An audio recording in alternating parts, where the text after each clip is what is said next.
Assalamualaikum warahmatullahi wabarakatuh. Perkenalkan, nama saya Wulan Gubita dengan NIM G002421 dari kelompok B10. Di sini saya akan mengerjakan laporan praktikum anatomi blok 2.1. Baik, selanjutnya untuk soalnya. Baik, untuk soal nomor 2, soalnya yaitu jelaskan secara runtut anatomi dari organa genitalia feminina eksternal. Baik, setelah ini saya akan menjelaskan anatomi dari organa genitalia feminina eksternal. Baik, untuk struktur anatominya di sini yang bagian atas itu ada mons pubis, kemudian ada prepuce, kemudian di bawahnya itu yang seperti tonjolan itu namanya klitoris, kemudian di situ ada labium majus atau labium mayor, kemudian ada uretal orifice atau itu lubang uretra ya. Kemudian itu yang di bagian paling setelahnya labium majus, itu labium majus kan di yang dekat kulit itu. Nah, maju lagi sedikit itu yang pinggiran warna merah, yang bagian paling pinggir itu namanya labium minus. Kemudian ada vaginal orifice atau itu situ adalah lubang vagina. Kemudian ada perineal rib dan bawahnya ada anus. Kalau gambar yang sebelahnya itu sama sih, mirip-mirip. Itu yang atas itu ada mons pubis, banyak klitoris, ada lubang uretra, ada labium mayor, labium minor. Kemudian di situ ada himen. Kalau sebelahnya tadi tidak ada himen ya. Maksudnya tidak ada penanda kalau di situ ada himen. Kemudian di situ ada lubang vagina dan ada anus. Nah, untuk penjelasan lebih lanjutnya, yang pertama di sini ada penjelasan tentang mons pubis. Nah, mons pubis itu adalah gundukan jaringan lemak yang menutupi tulang kemaluan. Selama masa pubertas, bagian ini mulai ditumbuhi rambut.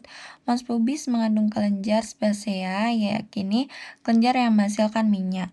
Kelenjar ini juga mengeluarkan feromon, yakni zat kimia untuk mengindukasi daya tarik seksual. Nah, jadi mons pubis itu yang tadi di bagian atas, yang bagiannya yang sudah ditumbuhi bulu-bulu atau rambut-rambut itu namanya mons pubis.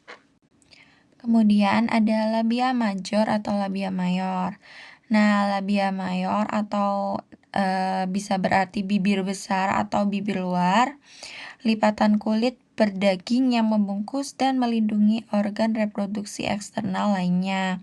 Nah, jadi ini tuh fungsinya itu buat melindungi organ eksternal lainnya, kayak ada mons pubis, uretra, lubang uretra, kemudian ada labia minor dan lain-lain. Nah, ini tuh gunanya labia mayor tuh untuk melindungi organ-organ tersebut. Nah, bagian ini merupakan padanan skrotum pada pria. Selama masa pubertas, bagian ini juga mulai ditumbuhi rambut serta mengandung kelenjar penghasil keringat dan minyak. Nah, ini tuh mirip-mirip kayak mons pubis ya, ada ditumbuhi rambut-rambut juga. Baik, untuk selanjutnya kita akan menjelaskan. Nah, sekarang saya akan menjelaskan tentang labia minor. Nah, labia minor atau artinya itu bibir kecil atau bibir dalam. Memiliki ukuran dan bentuk yang bervariasi. Lebarnya itu bisa sangat kecil hingga 5 cm. Nah, itu yang tadi bagian pinggir-pinggir dari yang berwarna agak kemerahan pink itu namanya labia minor. Ini ukurannya itu sangat kecil ya. Labia minor itu terletak tepat di dalam labia mayor. Nah, setelah labia mayor, baru dalamnya ada labia minor dan mengelilingi lubang vagina dan uretra atau tempat keluarnya urin. Labia minor sangat halus sehingga mudah mengalami iritasi dan pembengkakan.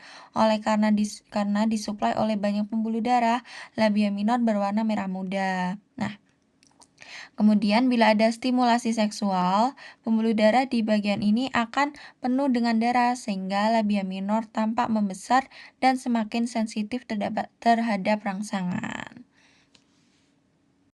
Selanjutnya, kita akan membahas klitoris. Nah, kedua bagian labia minor itu akan bertemu dengan klitoris, yaitu tonjolan kecil dan sensitif. Itu letaknya di tengah agak bagian atas. Klitoris itu sepadan dengan penis pada pria. Nah, organ ini sebetulnya merupakan kelenjar yang terbelah menjadi dua bagian dan membentang ke arah vagina di kedua sisinya. Kelenjar klitoris terdiri dari jaringan spons yang mengandung ribuan ujung saraf yang sangat sensitif terhadap stimulasi seksual dan dapat mengalami ereksi. Ketika wanita terangsang, klitoris dapat membesar. Ini adalah organ utama yang bertanggung jawab untuk proses orgasme pada wanita. Baik, selanjutnya kita akan membahas lainnya.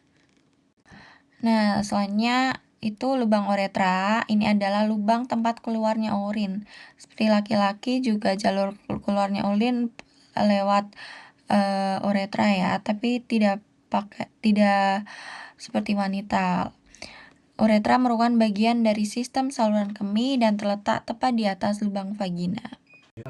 Baik, untuk himen atau selap udara, tidak semua wanita memiliki selap udara. Bila ada, ini merupakan jaringan tipis halus yang umumnya menutupi sebagian lubang vagina. Saat wanita melakukan hubungan intim penetratif yang pertama kalinya, selap udara bisa tegang atau robek. Akan tapi, terenggang atau robeknya selap udara juga bisa disebabkan oleh hal lain, seperti mengalami cedera. Baik, sekian penjelasan dari saya. Wassalamualaikum warahmatullahi wabarakatuh.